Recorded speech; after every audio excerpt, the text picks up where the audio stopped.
আসসালামু আলাইকুম এভরিওয়ান, আপনাদের সবাইকে ওয়েলকাম জানাচ্ছি। আজকে আমি আপনাদের একটি সহজ ও মজার রেসিপি নিয়ে এসেছি। সেটি হচ্ছে মিষ্টি কুমড়া দিয়ে ইলিশ মাছ রেসিপি। তো দেখুন কিভাবে রান্না করতে হয়।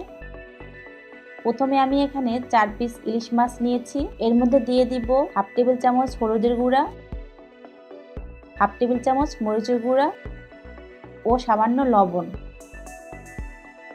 এবারে ভালো করে মাখিয়ে নিব।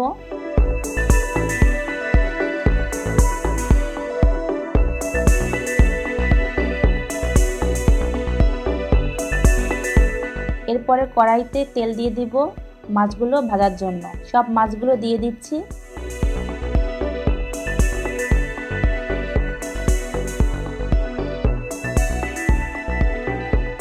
হালকা বাদামি করে ভেজে নেব। তরকারির মধ্যে ইলিশ মাছ দিলে মাছগুলো বেশি ভাজলে ভালো লাগে না, তাই আমি অল্প করেই ভেজে নিব।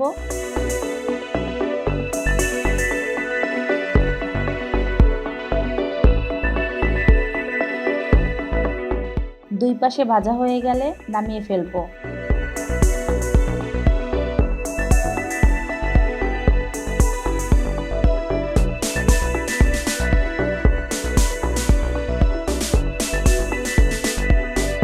আমার চ্যানেলে যারা নতুন তারা চ্যানেলটি সাবস্ক্রাইব করে সাথেই থাকবেন।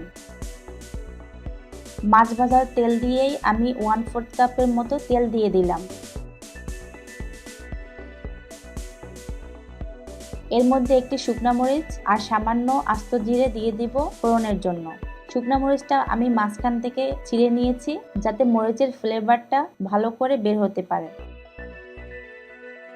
একটু ভেজে এর মধ্যে দিয়ে দিব 3 টেবিল চামচ পেঁয়াজ বাটা। একটু ভেজে নিব।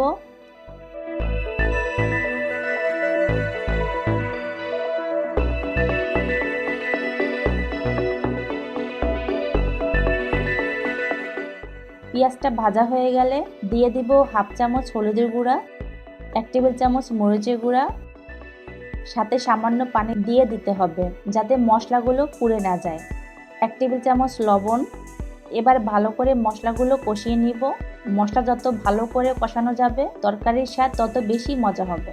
এখানে আপনারা রসুন, আদা অথবা অন্যান্য মশলা দিবেন না, কারণ ইলিশ মাছে এসব মশলা দিলে ইলিশ মাছের ফ্লেভারটা থাকে না। এবার এর মধ্যে দিয়ে দিব 500 গ্রামের মতো মিষ্টি কুমড়া, যা আগে থেকেই এরকম সাইজে কেটে নিয়েছি। কুমড়োগুলো আমি একটু মোটা করে এরকম সাইজের কেটে নিয়েছি। এবার মিষ্টি কুমড়োগুলোর প্রায় 1 মিনিটের মতো কষিয়ে নিব।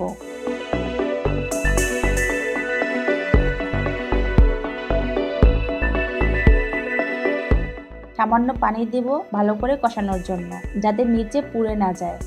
একটা ঢাকনা দিয়ে ঢেকে দিব। এই কষানো অবস্থায় 70% মিষ্টি কুমড়া সিদ্ধ করে নিতে হবে।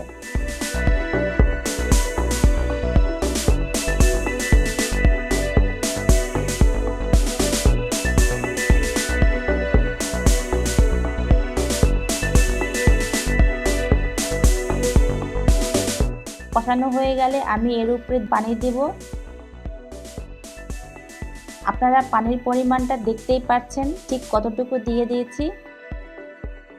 আমি এর উপরে দিয়ে দিব সেই আগে থেকে ভাজা মাছগুলো। এবার ঢাকনা দিয়ে ঢেকে রান্না করব প্রায় 10 মিনিটের মতো। মিষ্টি কুমড়া সিদ্ধ হয়ে গেলে এরকম মাখো মাখো ঝোল অবস্থায় নামিয়ে ফেলতে হবে।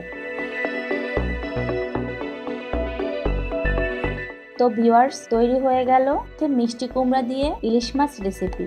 তো বন্ধুরা, আজকের রেসিপিটি যদি ভালো লেগে থাকে তাহলে লাইক, শেয়ার এবং সাবস্ক্রাইব করে অবশ্যই পাশে থাকবেন। সবাই অনেক ভালো থাকবেন।